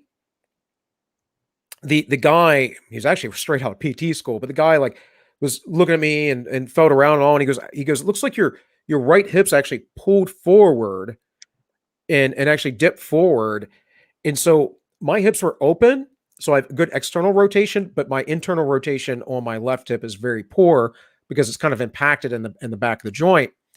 So that creates issues with down the line with the knees and of course up the line with the back and other stuff if not corrected. And I mean, like for me, I have to work out generally speaking, or I will get locked up and not feel good. So I like have to do stuff. I have to move. No, I'm the same way. I'm the same way. And I have an old hockey injury that I ended up with a subluxation of the hip that caused piriformis syndrome. So if I'm not careful with my lower body and working it out regularly, I will get this shooting pain down my leg that will actually cause my foot to lock up and not be able to move. So I'm right there with you. Yeah. Let me go back to a couple things real quick because I was talking about books that are interesting, books that I've liked over the years. But I do want to go back to this. We were talking about kidney function. This is a meta-analysis on that. There is no studies suggesting that high protein diets and kidney function matter unless you already have kidney failure. If you have some sort of renal issue, high protein diet might not be good. In fact, according to this study, I believe, oh crap. This is referencing the same study. I think it's this paper. If not, it might be here from McMaster University. But somewhere within here, they reference this study, and they actually say it seems to be that actually higher protein intakes can be good for your kidneys. So as long as you're healthy. So I just wanted to address that. Again, you guys go do your own research, but I thought I'd bring those things up since I mentioned it. Yeah, the kidney myth, again, as we went back to, said comes from what happens with bodybuilders, but there's a lot more going on there than most people realize. Well, diabetics, not type 2, type 1 Yeah. diabetics. Type 1 diabetics are going to have renal problems as well. So, but as far as books go, another book that's really great, if you want to read about Soviet sports science and you love stereo instructions, go get the book Super Trading by Mel Sif. And it does read like stereo instructions, but it's interesting if you're into this stuff because it shows you how they periodized and all that, their training and how they approach certain people. Like here in the US, we tend to train kids very young, and the former Soviet bloc, they did a lot of studying and they figured, hey, certain ages aren't good for kids to get in those sports. We should wait till later. Like here in the US, you usually, like for dance or something, you're going to get a girl in when she's about 3 or 4. And according to that, I don't know what the number is, but off the top of my head, something more like 7 or 8. Yeah, that's what I took a recent CEU class that was starting to say of training youth, because I do some volunteer work with a local charity organization. They're through a local church, and they have their own gym, and they try to get kids involved through sports. So I wanted to get certified in youth, and they recommend nothing earlier than 8 years old, which I was very surprised by. No, because it has to do with their obviously there's some muscular development, but bone development, tendon development, all those kind of things. I mean, even my daughter, when she was in 2nd grade, she's playing around with her older sister and hyperextended her knee. And I got a call from her mom later because her mom and I, this is like early on when we first split up, but her mom and I had been split, and she's like, "Oh, I have her. We're up here at the orthopedist, yada yada yada, or the emergency room, wherever they were at, and I think Brianna broke her leg, and blah blah blah blah blah." And I'm like, "What?" And so she potentially injured her growth plate, and they cast her leg for 3 weeks just in case, because if you damage your growth plate, guess what happens, folks? Your bones don't grow anymore. They just stop growing. Well, actually, hyperextension injuries are of the knee are very, very common in girls and women because of the what they call the Q angle, which has to do with the way the quadriceps fits in.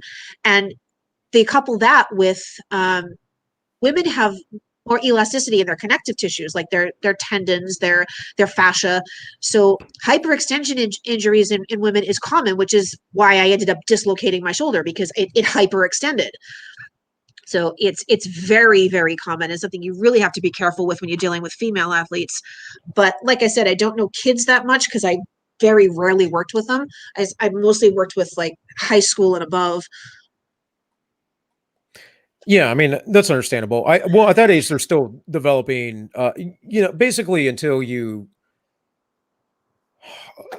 about pubescent or prepubescent, your bones and all that, they're not really fully, solidify, growth plates, all those things. And that, I mean, technically none of that's done until you're like 25. So, and I guess it's individually based. I don't know all the numbers on it. I'll tell you what though, guys, another book we talked about, Intermittent Fasting. It's a very old book. It's one of the first books I read. The other one would be The Warrior Diet. Oh, The Warrior Diet's an amazing book. Yeah, it's where I first got the idea. I don't have this is the Primal Blueprint by Mark Sisson. I left that downstairs, The Warrior Diet. Primal Blueprint's really good too. Mark Sisson is great. I used to watch or read his blog like daily, Mark's Daily Apple. But Maximum Muscle, Minimum Fat, The Science of Physical Perfection. If you want to read a book that's basically The Warrior Diet, but it actually has science in it, and it talks about cyclical AMP and all that good stuff. And it's an interesting book. It's an old book. I think 2005 is probably the copyright on it. Yeah, 2003 is the copyright on this. So maybe there's some new science, unlike the whole Koof thing where magically new science came out in, 3 weeks. But Juan Cholo said, I missed the first 45 minutes. Did they mention what a good general balanced diet should look like? My roommate eats potatoes by the ton. If I look like a potato, I gain. Well, that's what one of the things I wanted to get at, because diets, again, we kind of talked about in the beginning, there's a calories in, calories out is like dogma. And it's stupid dogma because you can't, first off, there is no singular piece of food that you can compare to another piece of food that has the exact same amount of calories in it. That's just not going to happen. There's going to be a different atomic weight at some point. There's going to be different distributions, right? If you take a piece of meat from two different cows, there's going to be a different distribution of the density of motor units of the protein fibers, the protein matrix, and all that stuff making up that muscular meat. And it's just not a one-for-one comparison. The other thing is that most manufacturers are using a guideline that is just basically pre-printed out for a certain weight. So 4 ounces of this has this many calories in it, this, and this, and that. But again, it's not measuring each individual thing. The other thing is that you don't, your biology just doesn't work that way. You don't have a steady state of metabolism. Your metabolism fluctuates up and down depending on what you eat. And very specifically, when you want to talk about thermogenesis, protein has the highest thermogenic effect of any of the other 3 macronutrients. So it basically burns a lot of itself off in heat on its own. I have read in some areas that these are pre-calculated in the descriptions on the boxes, but I don't know if that's true or not. So, well, in some cases, it's that they have a list of ingredients and the average of the calories, and they add it together to make that their calorie count. So a lot of times the nutrition labels are completely inaccurate. Mm-hmm. Well, I've seen that before so generally speaking, guys, protein's considered worth 4 kilocalories. Again, though, that's in a kilo or calorimeter that they are measuring that, not inside of a human body. So it's not a 1-for-1. It's a guesstimate, right? And our body doesn't burn things like in a lab machine. Yeah, right. It just doesn't work that way. But we can get a general idea. And protein and carbohydrates have 4 kilocalories. In fat, you get 9. per gram. So that's 4 for protein and carbohydrates per gram and 9 per gram in fat. Now, the thing is that protein doesn't generally get used as energy in your body. If it does, there's probably something going on that's wrong. like that should be like a last resort for your body to switch into going into proteins and converting it into sugar or fat. So there's that, and again, a lot of it gets burned off as heat energy. There's a thermogenic effect, as it's known, where it takes a lot of energy just to break those things down.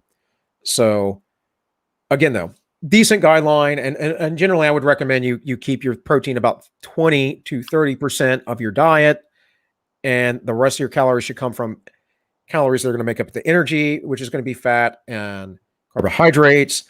I generally suggest eating at least 40% based on everything that I've read over the years, 40 to 60% of your calories from fat, because otherwise you'll suffer hormonally. Unless you're going to bring it all the way down to 10% and do the 90% carbohydrate thing, which your body will then turn into fat, will turn into saturated fat inside your body. And that's liponeogenesis, essentially. Your body can do lots of really cool things, actually. So, but I don't know. Any thoughts on that, Alabastard? No, that's perfectly correct. I mean, we totally agree on that. Yeah. I think part of it is that I think part of it is I think it is that we agree more than we disagree, but it's kind of like when we were having the conversations in chat, it's like I'm stuck at 200 characters trying to get these. This is why trying to get whole these cow, thoughts not out. just a piece. Yep. Yeah, exactly. Let me check entropy real quick. I haven't been over there in a while. Large game is the most delicious meat. Well, yes. Oh, love me some elk. Supposedly, I think it's caribou. I think that's what it is. It's supposed to be really sweet because they have more glycogen in their muscles. Yeah, I have a lot. I tend to eat a lot of like elk and venison as far as for like the redder meats that So I you have. can eat red meat. You can't eat bovine. Yeah, I don't do well with bovine meats at all, but I do have a lot of like, and I don't know if it has to do with the chemical treatments or something, like with the hormones that are in it that I might be sensitive to, or some aspect of the processing. But when it comes to like steaks and stuff like that, I don't do well with them at all, like at all. Is that even when it's like grass fed? Even grass fed, for something with my system, it doesn't agree with it. And in fact, I do really, really well on elk. So yeah, that's interesting. I mean, there might be something there, but that's why you need to tailor your diet to yourself, folks, and do what makes you feel good. And trust me, guys, again, like if you do a dietary switch, so say you go keto or something like that, you're going to feel different. It's going to feel weird, and you might not like it initially. Generally, in ketosis, the thing that happens, you can find this out in these books. These are really good books, actually. The Art and Science of Low Carb Living, because Dr. Volek and Finney, who wrote these, did a lot of research, and they put their research in these books. This is the low carbohydrate performance, where, much like you're saying, Alabastard, they do suggest having some higher levels of carbohydrates for some athletes, depending. But they talk about the major reason why people get keto flu.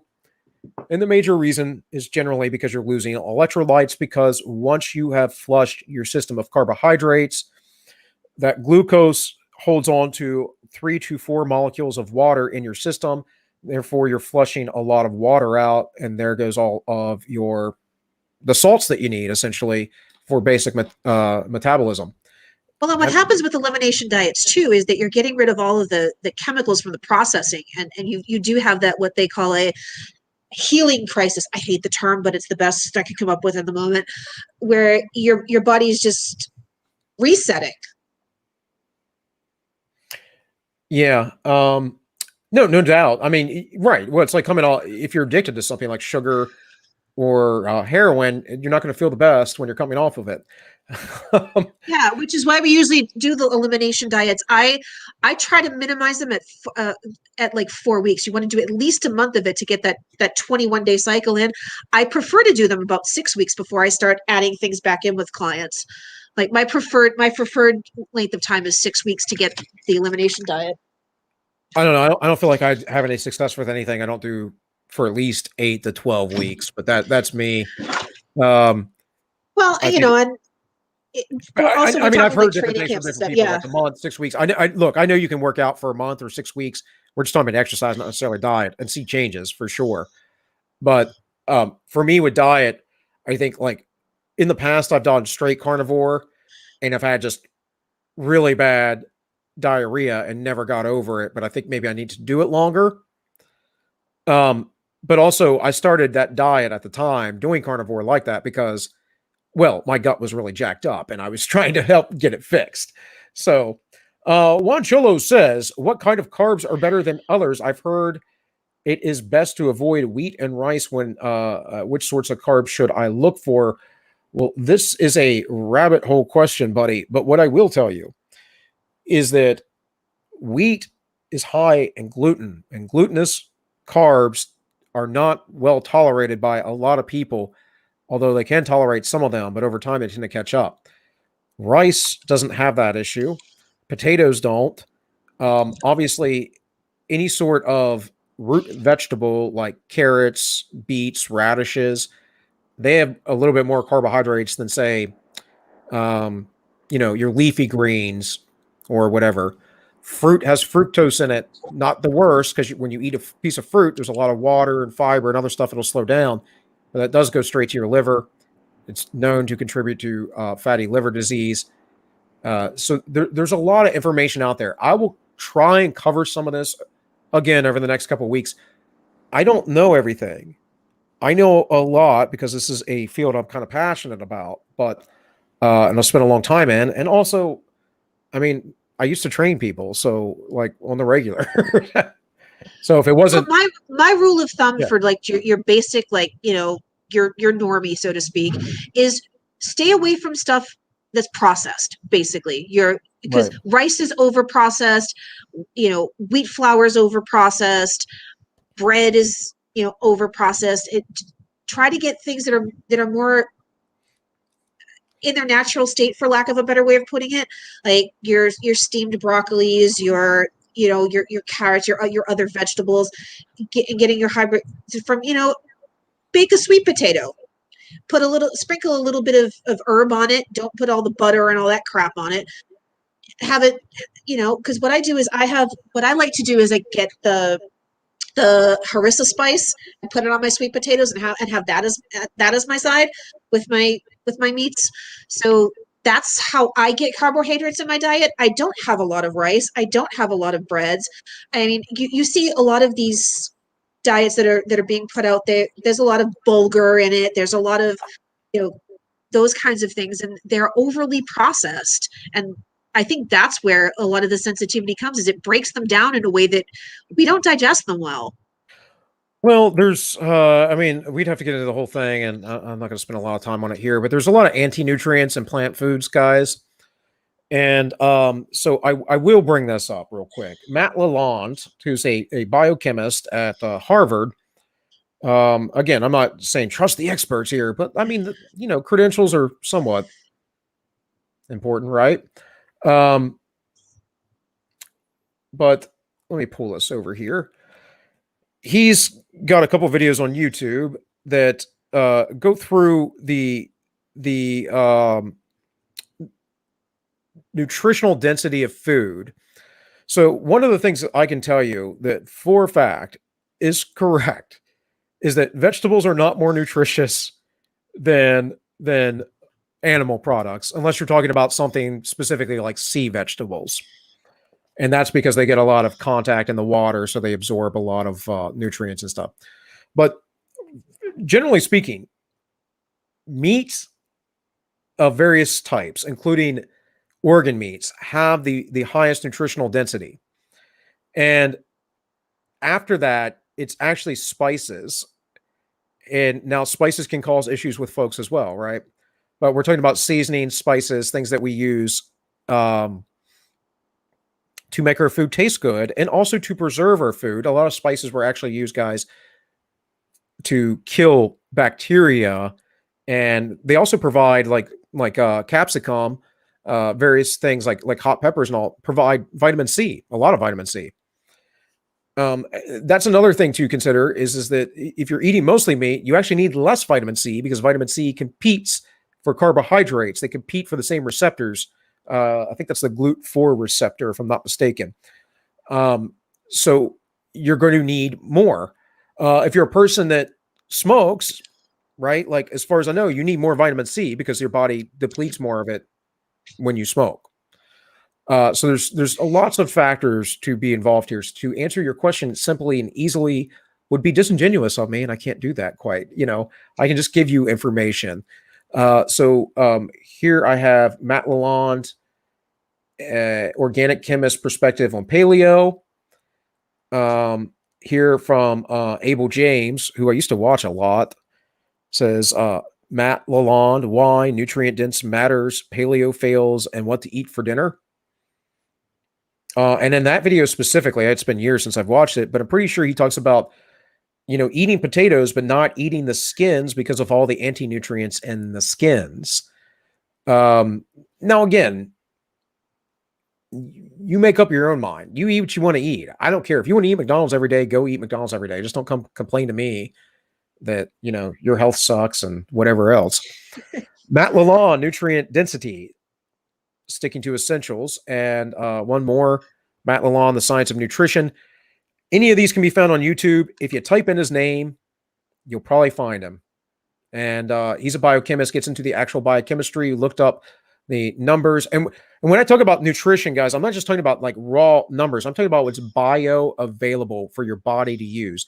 For instance, they will tell you carrots have a lot of vitamin A in them. No, they do not. They have a lot of beta carotene, which your body can potentially convert to vitamin A. But it doesn't mean that it will, or that it's good at it, or that has the other nutrients that it needs to do such a thing.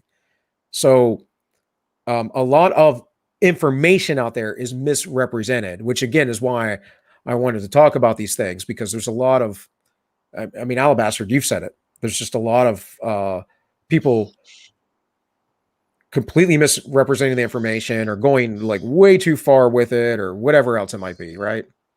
Right. And you see this a lot of times, like most fitness professionals. I'm on Instagram. I know. But you see these people that are influencers, and they're the biggest problem with Instagram is most of them are they call themselves coaches, and they're from that MLM Beachbody. And some of the stuff these people do, oh my God. I have clients that have come to me with injuries from doing Beachbody workouts. And it's like, well, because you have people doing things that are just, nobody who has their license would ever even consider doing these, let alone film themselves and tell people that this is a great workout. It's all you have to do is go on Instagram, plug in Beachbody into the search, and do nothing you see. Do the absolute opposite of everything you see. And that's what happens. And you have like these fitness models saying all these, well, I read this study, but like I can't rub two synapses together and form a coherent thought, but you should take my advice. It's no. And that's what I end up seeing a lot with like the normie clients is they take advice from these social media influencers because, well, hey, the girl looks good. I'll give her that. Or the guy looks good, but he's whipping a kettlebell around in a way that you would probably take it from him and hit him in the head with. So. Oh my God. I know one other trainer that's as strict as I am in real life, and that's my buddy Greg, who grew up in Belarus. So in any case, Greg will yell at you if you do not do your technique right. He's a friend of mine, but I've trained under him before too. And he's I trained under. I wish I remember his name when I took my training. He was a German guy, and he was a bastard, but he was good. I won't let you get away with it. And you have to tell people though, you have to be like, look, I get it because I've been there. You know, I have people that train me over the years and still do. I'm like, I get it when you're in the moment and I'm telling you to fix things. It's a lot of pressure and your mind's going a million miles per minute and you're trying to remember everything and you're like, oh crap, I'm screwing up. You're still a good person. You're not a bad person because you're doing this wrong. But if I let you do this wrong, I'm not doing my job. You know? So that's what that always comes down to. Thane, you asked about the Estrogeneration by Anthony J. I've not seen that, but I'm very aware of xenoestrogens, or if I have seen that, it's been a long time. I don't recognize that name though. In any case, guys, I was going to tell you some things, some other resources, because it's a big thing I just wanted to get out today was certain things. Now, there are many. I don't know if you use one, Alabastard. I just do this for general tracking. I like Nutrition IX. It's a good little app. There are other ones. This is the one I use. I really do like it. Lots of food in there. It's really simple interface. Right here is my, let's see. Let me bigly my screen. I don't know if you guys can, how well you can see that, but that is what I had today. So that is 3 eggs, Appleton Farms, 4 ounces of sausage. And right before it came on stream, I ate an 11-ounce flat iron, and I did weigh it, so I know how much I ate. Again, I'm lazy. I just use the Fitbit. Yeah. I don't like Fitbit. I don't like MyFitnessPal. I don't like them. I like this app. It's a lot simpler, I think. I got it from a really good way for me to keep. I mostly use it to keep track of my heart rate, log in my workouts, and occasionally I log in my food. But for the most part, I'm really lazy about that. So yesterday I ate a hell of a lot of food. So I will do this. I will do a slightly targeted ketogenic diet on occasion before I work out. So that was Gatorade, which has dextrose in it, only 6 ounces, coffee, a little bit of MCT, and that MyProtein EEAs. That's not what I use, but that's the only thing I get close to it in there. So essential amino acids, not branch chain, but actually full spectrum essential amino acids, which tend to work right away. In any case, at least from my understanding, and that's on a MAP formula. If you guys know that, it's a master amino plan, I think is what it is. This is a whole scientific thing where they go into feed of animals, and somebody figured out some years ago there's a specific way you can feed animals and the amount of amino acids they need in a certain combination. And so there's this MAP essential amino acid profile that's patented that supposedly is for 99% perfect human absorption.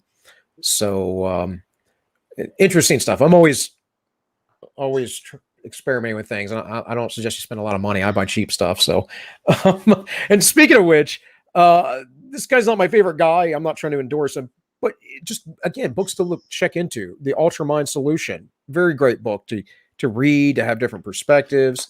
Another one, Ben Greenfield, man. I think Ben Greenfield's trying to sell you a lot of supplements most of the time, but he has good information, and it is what it is. So no matter what I do, I want you guys to know that there are resources for you, because I can't be the only resource in your life. That's for sure. So, and I can recommend a book as well. It's one I tend to give my clients for, like, it's small steps towards making good habits and releasing bad habits. It's called Atomic Habits, and it's by the author James Clear. It's one of my personal favorites for just kind of switching your mindset and going towards things that are more beneficial to you. And it's a book I really love, and I've been recommending for the last couple of years. What's the name again? Clear Habits? It's Atomic Habits by James Clear. Atomic Habits. Okay, of course I would mess that up. Atomic Habits by James Clear. Okay. Yeah, it's a personal favorite of mine. It's especially with people who are just starting from the very beginnings, how to get their mind in the right space. And a lot of my clients have had quite an amount of success with it. So utilizing his principles, it's kind of more the mindfulness aspect of things. Yeah. Sorry, I'm just looking at the entropy. You guys are lame today on the entropy. Yesterday it was off the hook, and I don't even stream normally on Mondays anymore. So I had like people off the hook in there. It's like, man. I don't know. Maybe we're overwhelming him, dude. Yeah, no, I actually have. I mean, viewership's low today, which is not a big deal. I'm going to be here regardless, but it was just weird because I was like, oh, I wanted this. I wanted to talk about something. I'm like, crap, I have plans to talk about other things already. You know what? I'll see if I can stream. And I went ahead and streamed, and without any announcement either. Any tips for trying to quit smoking? I mean, I'm basically quitting sugar right now. I mean, I don't know, buddy. I still smoke. I'm trying to quit myself, but I like smoking. I've quit before in the past numerous times. Stay away from alcohol. I don't know about you, but if I drink, I want to smoke. Yeah, I've gotten rid of alcohol for the most part. My Yeah. thing for me, what I realized I enjoyed the glass it was in. So I have some of the most fancy bougie ass wine glasses, and I drink seltzer water in it. And it's about the glass. And that's the whole thing with the mindfulness. I realized for me, I enjoyed the glass. So I have my bougie bitch glass and I drink my water in it. And I find I don't crave the alcohol doing that. Yeah, it's funny because every time I've quit cold turkey. Whenever I've started back up, it's generally because I'm like drinking or something and I want to bum one from somebody, and then I just, or I go buy them and then I just kind of keep going. But I do know that certain habits form, like if you light up a cigarette when you get in your car, you're going to probably light up a cigarette every time you get in the car. So you just have to make a rule for yourself. I don't smoke in my car anymore. Stuff like that. I don't smoke indoors, but it would be the same thing if you get up and do something around your house, you have a cigarette, whatever that trigger or thing might be. For me, my biggest thing is once I start drinking a few beers, I'm like, man, I really want to smoke.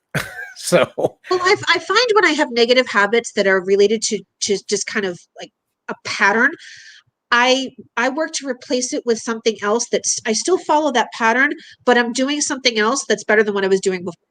That works for me. That may not work for you, but I find that for example, if I'm asthmatic, I don't smoke, never touch the things because I wouldn't be able to breathe.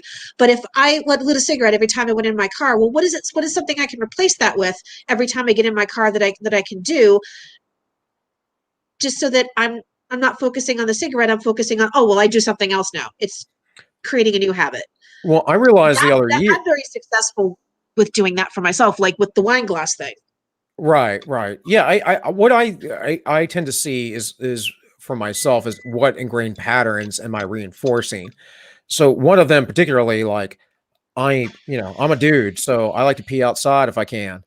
And seriously, if I'm outside and I'm smoking, I got to pee, I would pee. Well, there was a point, especially the other year for a little while I was like hurt. I could barely walk. I was kind of sitting around. I was drinking beer. And there was the point where I got in the habit of every time I had to pee, I didn't realize that I was having to signal to pee. I just wanted a cigarette. So my body kind of conflated those two things for a while. Like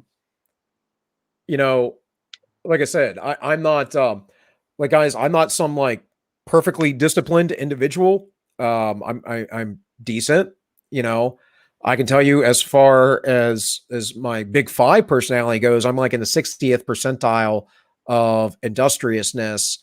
So I'm not like, I'm in the upper percentiles, of hard workers per se, but I'm not the hardest worker ever, that kind of thing. What are the categories under that? I can't think off the top of my head. Industriousness and oh man. In any case, whatever that is, I'm like around in the middle ground. I'm not, there's some people that are super disciplined and super strict, and I can be. But for me, if I know if I'm overly strict with myself, I will have a 20 times worse crash and climb back up the hill. So I'd rather go slow and steady. It's the forbidden fruit aspect. If you tell yourself that I can't have this, well, it's that it's the forbidden fruit. You want it because you're not allowed to have it. So I never get into the mindset of saying, well, I'm not allowed to have, I can't have. It's, I don't want that. I don't want that. And again, it's the mindfulness, because I know for myself, if I say, oh, well, I can't have that, or I shouldn't do this, or it's like, I always try to reframe it as, nah, I don't want that. Because that's how I would be talking myself out of, constantly eating cheesecake every day. Because I'll tell you, get me to the Cheesecake Factory and I will shank you over one of their Reese's peanut butter cup cheesecakes. and if you saw the size of the chunk of it, I will occasionally, like every so often, every couple of months, gotta have it. My clients would probably be horrified by the way I tuck into that sucker. But we're human.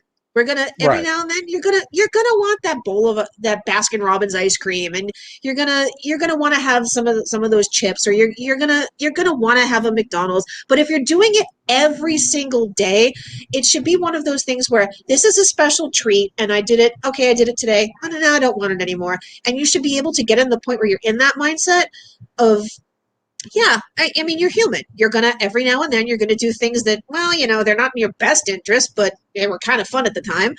And not berating yourself because you did it the one time and then getting back on track the very next minute. Yeah. I'm sorry. My wife walked in. I was trying to remember. It's conscientiousness that I was thinking of. I get one track minded. Sorry. But it's consciousness. Why can't I find what it breaks down into? Why is that? Like, why can't I remember? Anyways, yeah. So yes, we are all human, and the science is pretty well backed behind the idea that we only have a limited amount of willpower. We might be able to expand that through practice, but your willpower is sort of a finite thing, guys. You can't just will yourself to be a better person. You have to take the baby steps. And that's really important. Let's see here. What else do we got? Let me check a few things. Nothing over on the entropy. All right. Thane says he misses coffee and cigarettes. Let me run through here all the chat real quick,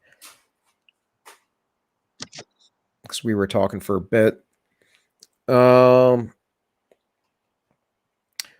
Speaking of racism, said, I did a magnesium flush before starting full carnivore. That was not a fun week. My yard work was sidelined. Yeah, I've never heard of a magnesium flush, but yeah, I'm not familiar with that either. I will say, if you upload too much magnesium into your system, your body will flush, because it will cause you to have severe diarrhea. So I'm familiar with idiopathic cramping being alleviated by magnesium, but not a magnesium flush. Yeah. Maybe that's what he means, though. Maybe he's joking. It's hard to say.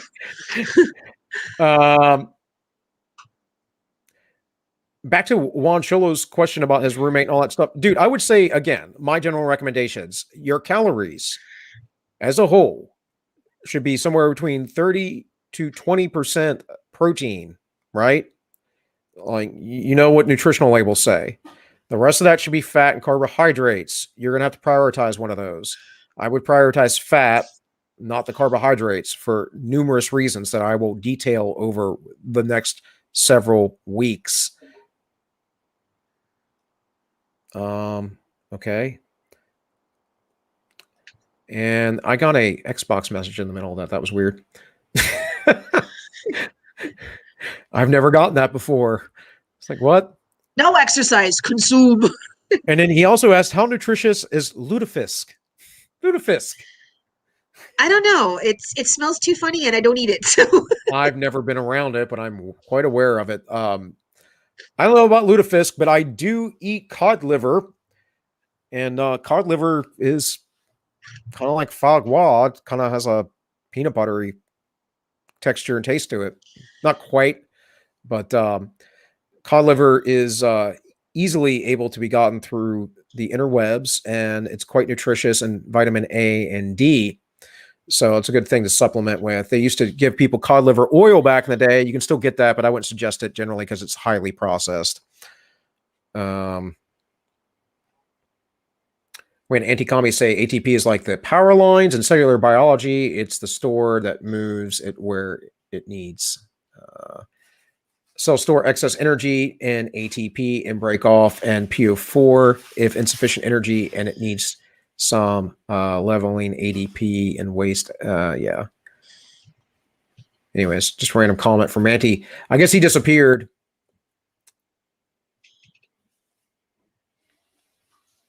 All right, that's pretty much it.